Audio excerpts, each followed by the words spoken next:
대강절은 고대하고 기다리는 절기입니다. 여러분은 무엇을 기다리고 계십니까?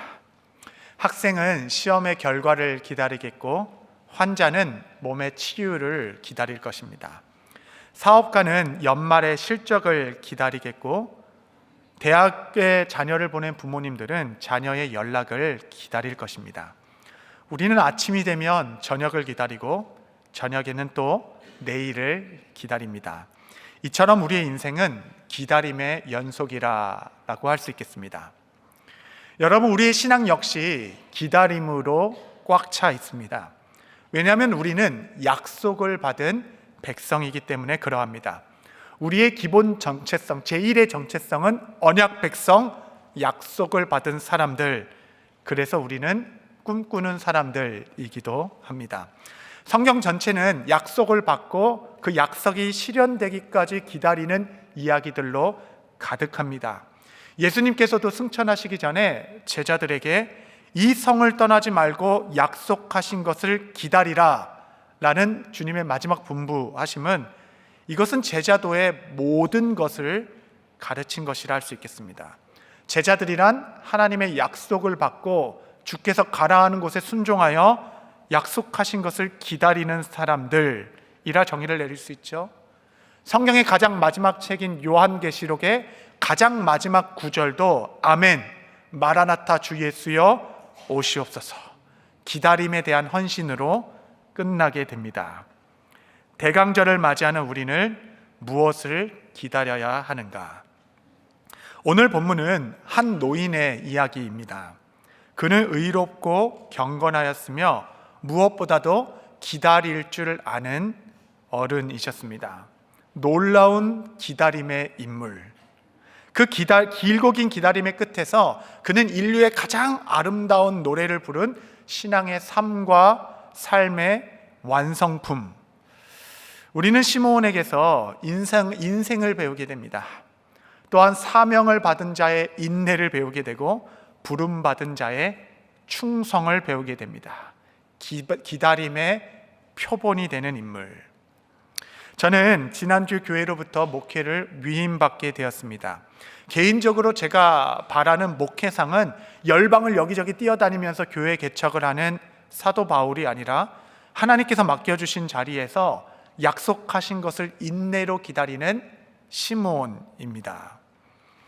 그래서 저의 목회의 마지막에 사도 바울의 고백처럼 나의 달려갈 길을 다 마쳤습니다 라고 고백하는 것도 큰 의미가 있겠지만, 제가 진짜 주님께 드리고 싶은 고백은 주제여 이제 하나님께서 말씀하신 대로 종을 평안히 놓아주시는도다.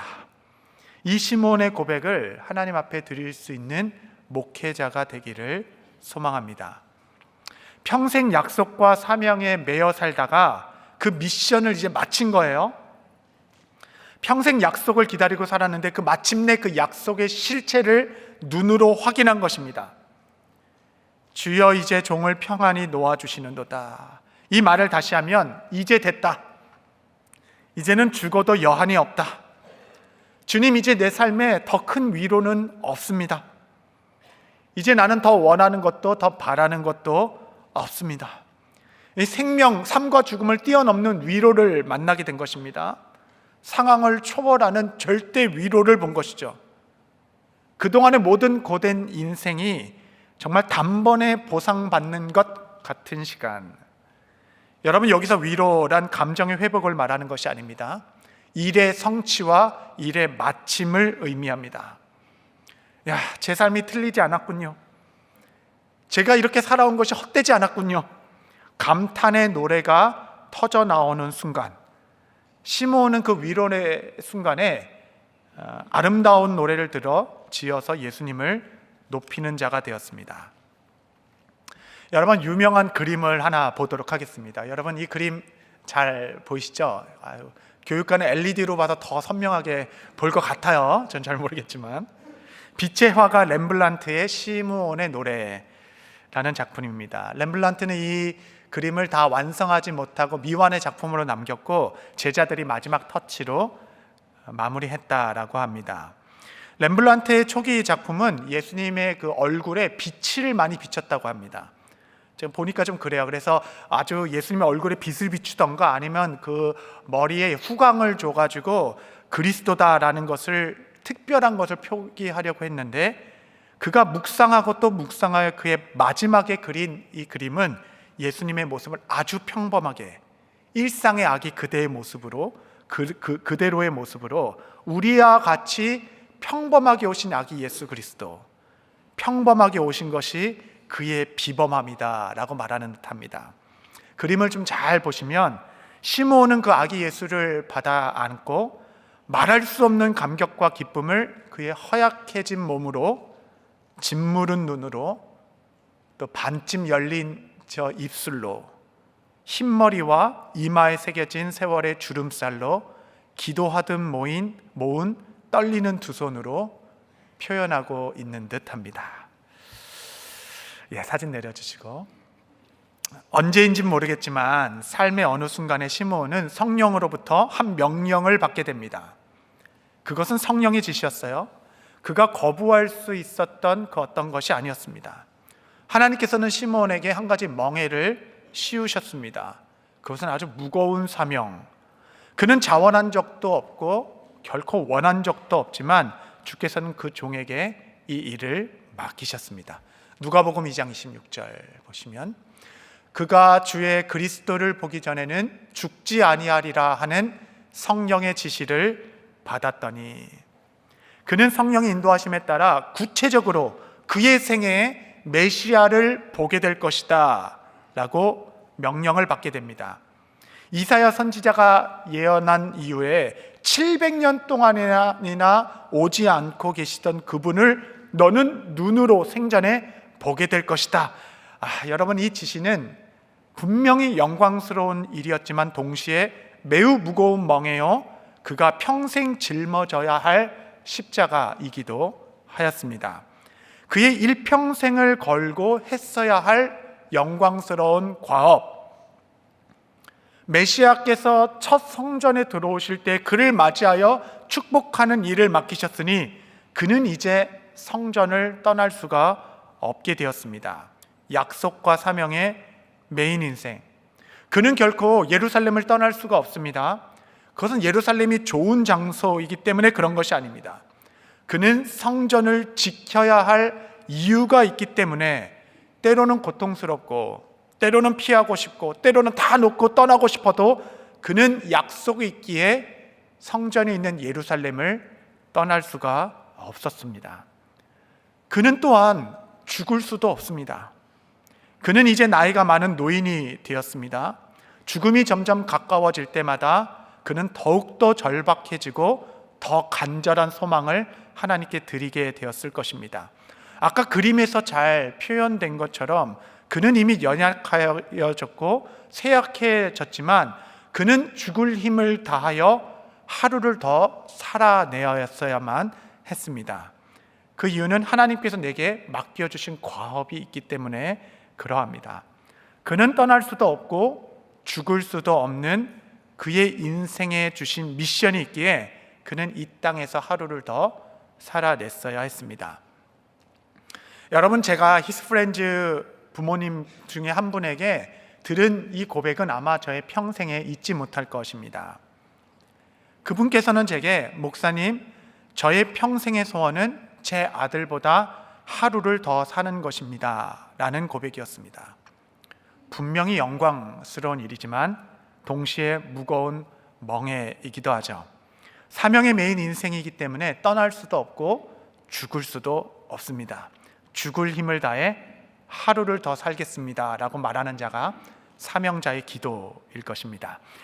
여러분이 평생에 지켜야 될 과업은 무엇이며 사명은 무엇입니까? 여러분, 그 과업이란 누구에게나 있습니다. 다만 바울과 같이 화려한 과업도 있고 시므온과 같이 아무도 알아주지 않는 내면의 혼자만의 싸움을 싸우는 평범한 일일 수도 있습니다.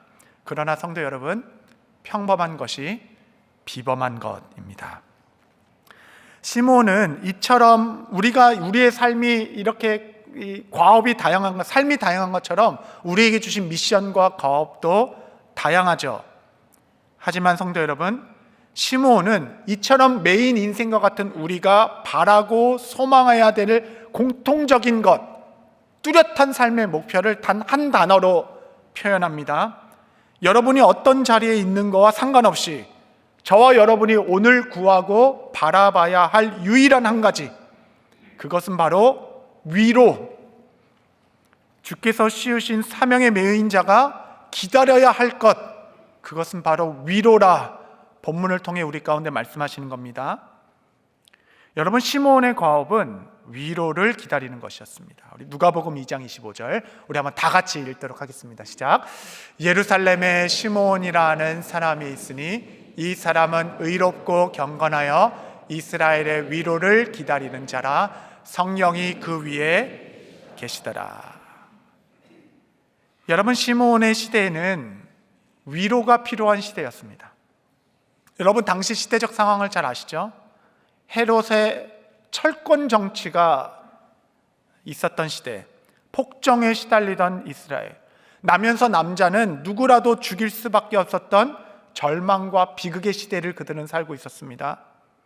더욱이 영적으로는 말라기 선지자 이후로 400년 동안 아무 선지자도 이루어지지 아니하는 영적 암흑기, 침묵의 시간을 이스라엘은 보내고 있었습니다. 여러분, 당시 이스라엘의 모습을 700년 전 이사야는 예언적으로 이렇게 표현했습니다. 이사야 1장 5절 6절 말씀해 보시면, 너희가 어찌하여 매를 더 맞으려고 패역을 거듭하느냐.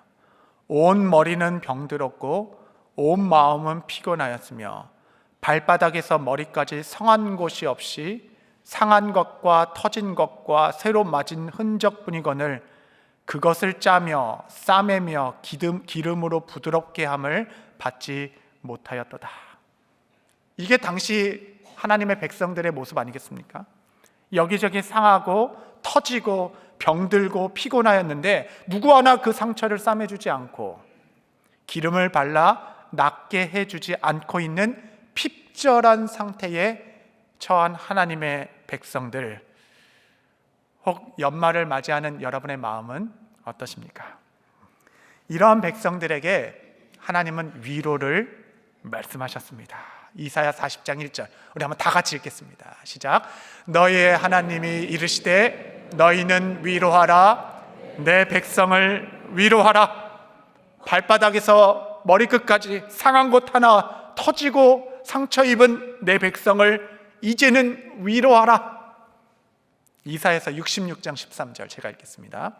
어머니가 자식을 위로함 같이 내가 너희를 위로할 것인즉 너희가 예루살렘에서 위로를 얻으리니. 이 상할 대로 상한 자식을 어머니가 품에 탁 안고 위로함과 같이, 여러분, 괴로워하고 있는 자식들을 향하여 정말 나의 생명이라도 잘라서 주고 싶은 것이 어머니의 마음 아니겠습니까? 예전에 제가 이제 집에 들어갔는데, 아니면 집을 매일 들어갑니다. 예전에 들어간 게 아니라 매일 들어가는데, 어쨌든 예전에 이제 집에 딱 들어갔는데 집안 분위기가 싹한 거예요. 그 공기가 막 어떻게 된 거니까 이 덩치도 큰 제 아들이 엄마의 가슴에 푹 안겨서 이렇게 있는 겁니다. 그러니까 보니까 이제 친구들 간에 뭔가 이렇게 속상한 일이 있었던 것 같아요. 아무 말 없이 이렇게 푹 안겨 있는 겁니다. 그래서 제가 이제 궁금해가지고 이렇게 기웃기웃거리고 거기 좀 뭐든 껴볼까 이렇게 해서 갔는데 제 아들이 어머니의 품에 콕 안겨서 저는 쳐다보지도 않고 저한테 손짓 저를 가라고, 끼지 마라. 아니 그래도 제가 초대교회 담임 목사인데 여러분, 담임 목사가 아니라 담임 목사 할아버지가 와도 어머니 품 안에 위로를 받고 있는 그 관계에는 낄 자리가 없죠. 상처나고 터진 성한 곳이 하나도 없는 너희를 어머니가 자식을 위로함 같이 내가 위로할 것이다. 너는 예루살렘에서 그 위로를 얻을 것이다. 그래서 경건한 시므온은 예루살렘을 떠날 수가 없는 것입니다. 이사야서 7장에 처녀가 잉태하여 아들을 낳을 것이고 그의 이름을 임마누엘이라 한 너는 예루살렘에서 위로를 받을 것이다. 이 이사야 선지자의 말씀이 시므온이 또 하루를 견디고 또 하루를 이겨내고 성전에 나아가 주님을 기다리는 힘이 된 것이 아니겠습니까? 그리고 마침내 때가 참에 700년 전 이사야가 약속한 그 말씀 그대로 시므온은 위로의 실체를 그 품에 안게 됩니다. 그는 아기 예수님을 보자마자 그는 평범하였으나 그의 눈에는 너무 비범하게 보여 노래를 지어 외치게 됩니다. 하나님께서 일찍이 예비하신 종, 이는 이방을 비추는 빛이요 주의 백성의 영광 그리스도시라. 그는 단번에 그의 평범한 안에 감춰진 예수 그리스도의 비범함을 노래하기 시작했습니다. 여러분, 시므온이 눈물과 인고의 시간으로 지난 그 긴 기다림의 시간은 결코 목적 없이 보낸 헛되이 지나간 시간이 아니라 평범함 속에서 비범함을 볼 수 있는 그 영적 통찰력이 준비되는 시간, 그 노래가 만들어지는 시간, 그 인고의 시간, 준비되는 시간, 하나님께서는 그 모든 기다림의 시간을 통하여 그를 메시아를 높이는 예배자로 준비해 놓으셨습니다. 여러분, 시므온이 위로의 실체 그리스도를 만난 곳은 화려한 궁궐이 아니었습니다. 좋은 형편의 상황도 아니었어요. 죽음이 점점 다가오는 절박함 속에서 연약해지고 늙어져가는 불안과 간절함 속에서 400년간 하나님이 침묵하셨고 700년간 약속은 이루어지지 않았다. 모두가 회의적인 시각, 하나님이 우리를 버리셨는가 하는 영적인 암흑기에 이게 되겠냐라는 회의적인 시각도 이겨내고 이 땅에 오신 예수 그리스도를 기다리며 그 성전에서 그는 위로를 맞이하게 됩니다. 여러분, 시므온은 그 아기 예수를 하나님의 위로라 말했습니다. 이것이 시므온의 독특한 신학. 여러분, 12사도들 사도 바울은 예수님을 통치자라, 구원자라, 심판자라, 어린 양이다, 인자다 이렇게 얘기했지만 시므온은 예수님을 이 땅에 오신 하나님의 위로라 말하였습니다.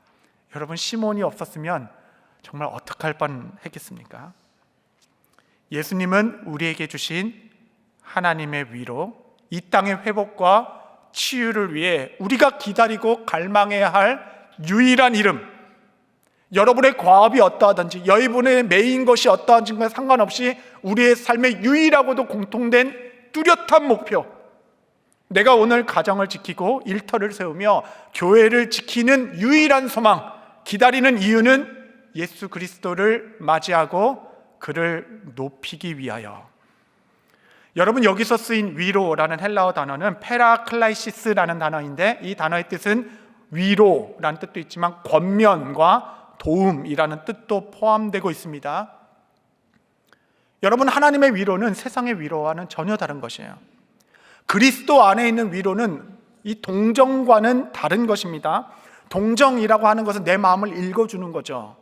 내 마음의 힘듦을 좀 공감해주고 힘을 내 진심으로 지지해주고 내 이야기를 잘 들어주고 이해해주고 그것만 하더라도 마음의 힘을 얻게 되죠. 그것을 우리는 컴패션 이렇게도 이야기합니다. 그러나 여러분, 성경에 말하는 하나님의 위로는 단지 동정함 정도가 아닙니다. 여러분, 아까 그 부모의 그 품에 안겨있는 자녀를 보면 부모의 마음이 이렇게 쏠리죠. 마음으로 동정이 됩니다. 그 마음을 읽어주고 위로해주나 여러분, 동시에 좌절감도 있죠. 왜냐하면 우리가 한계가 있기 때문에 그 문제를 해결해 줄 수가 없어요. 늘 같이 다닐 수가 없습니다. 그 문제를, 아픔을 해결해 줄 수도 없어서 더 좌절된 마음으로 마음을 읽어주는 동정에 머물게 되죠. 하지만 이 땅에 오신 하나님의 위로, 그리스도께서 전하시는 위로는 동정을 넘어섭니다. 출애굽기 3장 7절 말씀해 보시면 여호와께서 이르시되 내가 애굽에 있는 내 백성의 고통을 분명히 보고 그들이 그들의 감독자로 말미암아 부르짖음을 듣고 그 근심을 알고. 여러분, 7절이 동정이죠. 하나님께서는 내가 너의 고통을 내가 보고 있어. 너의 그 울부짖음, 부르짖음을 내가 듣고 있어. 너의 그 근심을 내가 알고 있어. 여러분, 그것이 얼마나 우리의 마음에 격려가 됩니까? 그러나 여러분, 하나님의 구원은 7절에서 끝나지 아니하고 출애굽기 3장 8절 말씀해 보시면, 내가 내려가서 그들을 애굽의 손에서 건져내고 그들을 땅에서 인도하여 아름답고 광대한 땅, 젖과 꿀이 흐르는 땅, 가나안 족속, 헷 족속, 아모리 족속, 브리스, 히위, 여부스 족속 지방에 데려가려 하노라. 할렐루야. 여러분, 하나님의 은혜는 심리적이나 감성적이지 않고 실제적이고 총체적입니다. 내가 알아, 듣고 있어 라고 머무는 것이 아니라 내가 내려갈 것이야. 내가 너를 건져낼 것이야. 내가 너를 인도할 것이야. 인도하는 땅은 아주 구체적인 땅이 될 것이에요. 거기까지 너를 이끌어갈 것이다. 하나님의 위로는 심리적인 것에 있지 아니고 총체적인 실제적인 도움, 참된 위로. 여러분, 이 말씀 그대로 하나님은 저 멀리서 우리를 안다. 그래, 내가 너의 근심을 듣고 있어. 내가 너의 마음을 위로할 거야 라고 소리치시는 분이 아니라 피와 살을 입으시고 이 땅의 가장 낮은 모습으로 오시어 성육신하시어 우리와 함께 거하시고 만진바 되시고 보임바 되시며 그의 피와 살을 다 쏟으심으로 실제로 우리를 구원하시고 이끄신 하나님의 위로. 여러분, 여기서 위로, 페라클라이시스는 이 어원에서 다 나온 다른 단어는 우리에게 아주 익숙한 단어가 있어요. 그것이 바로 요한복음 14장에 나온 보혜사입니다. 보혜사 성령, 영어로는 comforter, 위로자, helper, 도와주는 자. 여러분, 성령은 예수의 영이십니다. 예수님의 이름은 임마누엘, 내가 너희와 항상 함께하리라. 그 약속 그대로 예수의 영이신 보혜사 성령을 우리 가운데 내주하게 하시며, 내가 결코 너를 고아와 같이 혼자 내버려 두지 않겠다. 우리 안에 내주하신 예수의 영은 우리의 상처를 싸매시고 우리의 터진 것을 치유하시며 기름을 발라 우리를 위로할 때 때를 따라 지혜를 주시고 돕는 은혜를 주시며 먹이는 은총을 주시고 사막에는 길을 내시고 구름 기둥으로 우리를 인도하여 주실 하나님의 위로. 고넬료를 준비하시어 그와 만남으로 우리의 지경과 생각을 크게 넓혀주시고 또 우리를 위하여 새 일을 준비하시는 하나님, 나는 너를 영원히 떠나지 아니할 것이다.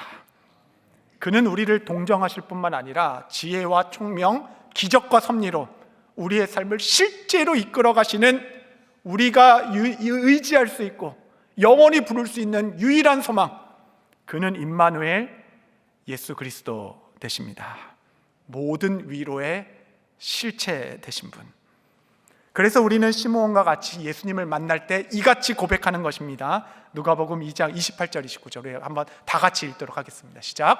시므온이 아기를 안고 하나님을 찬송하여 이르되 주제여 이제는 말씀하신 대로 종을 평안히 놓아 주시는도다. 할렐루야.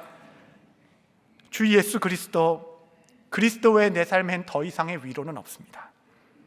내 생명을 뛰어넘는 위로, 참된 기쁨, 그래서 그리스도 안에 누리는 자유함, 예수님을 만날 때마다 그 영 안에 있을 때만 우리는 자유함을 얻어, 아 그렇군요, 내게 씌워준 이 멍에가 정말 쉽고 가벼운 것이었군요. 내 영혼이 다른 것을 기다리지 않겠습니다. 왕으로 오신 예수 그리스도를 내 삶의 현장에서 높이고 맞이하게 하옵소서. 여러분, 무슨 일로 마음이 상하셨고 무슨 일로 낭망하고 계십니까? 이 땅에 오신 유일한 위로, 유일한 대안 되신 예수 그리스도의 이름 붙들고 여러분 다시 일어서실 수 있게 되시기를 바랍니다. 여러분, 앞으로 우리가 감당해야 될 고난의 양이 이 땅에 얼마나 남았는지 아무도 알지 못합니다. 그러나 여러분, 아무 걱정할 것이 없습니다. 왜냐하면 예수의 영은 우리를 떠나지 않기 때문에 그러합니다.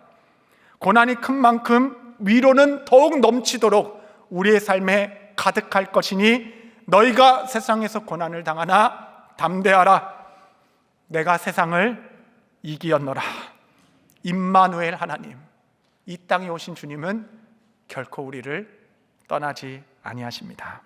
그 한 분 붙들고 이 땅에 그를 위로 삼아 승리하시는 저와 여러분으로 살아가실 때에 이사야서 51장 3절,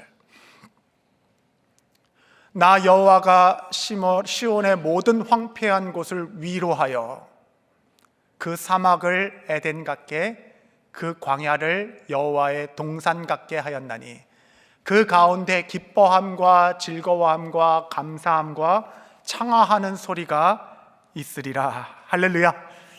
주께서 우리를 위로하기 시작할 때에 여러분의 삶은 사막이 아니라 에덴과 같게 될 것이고, 여러분의 가정은 광야가 아니라 여호와의 동산과 같게 하실 것입니다. 이 일을 위하여 2000년 전에 하늘의 하나님께서 영광을 버리시고 아기 예수로 이 땅에 오셨습니다. 오늘 누가 이 시대의 또 다른 시몬이 되어 이 700년 전에 이사야가에게 주신 이 약속의 말씀을 나의 말씀으로 붙들고 나의 자리에서 나의 사막이 에덴과 같게, 나의 가정이 광야에서 여호와의 동산과 같게 하실 하나님의 위로를 기다리나이다. 주님을 바라보시겠습니까? 말씀을 정리하겠습니다. 사랑하는 성도 여러분, 대강절을 지내는 우리는 무엇을 기다리고 있습니까? 여러분, 결국 신앙은 소망이 모든 것입니다.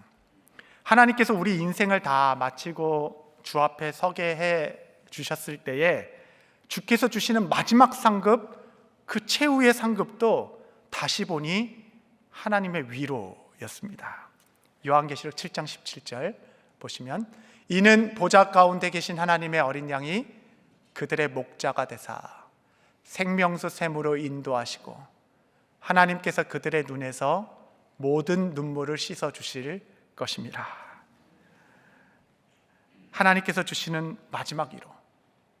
저 높은 보좌 앞에 섰을 때 주님은 하늘을 보좌 삼고 땅을 발등삼 삼아 크고 놀라우신 하나님 앞에 경외감이 될 것입니다. 동시에 그분은 나의 이름을 아시며 나의 눈물을 닦아주실 수 있을 만큼 가까이서 내게 다가와 나를 위로해 주실 때에 나의 인생의 모든 시간이 다 보상받는 시간, 세상에서는 바보와 같이 살았다 말할지 모르겠지만 제가 잘못 살지 않았군요, 그 하나님의 위로가 여러분을 맞이할 것입니다.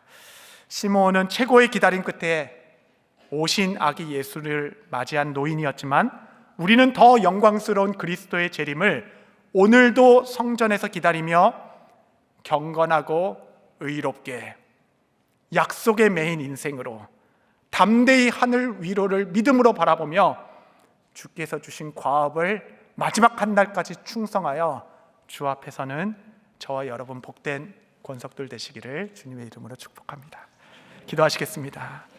오 주님, 주께서 우리를 위로하실 때 사막이 에덴과 같이 또 광야가 여호와의 동산이라 일컬음을 얻게 될 것입니다. 오 주님, 주께서 나로 서 있으라 한 그곳에서 하늘의 위로를 바라보니 유일한 소망, 이방의 빛, 믿는 자들의 영광 예수 그리스도를 우리가 믿음으로 바라보게 하시고 그 안에서 참된 평강과 안식을 누리는 복된 백성 되게 하여 주옵소서. 예수님의 이름으로 기도합니다. 아멘.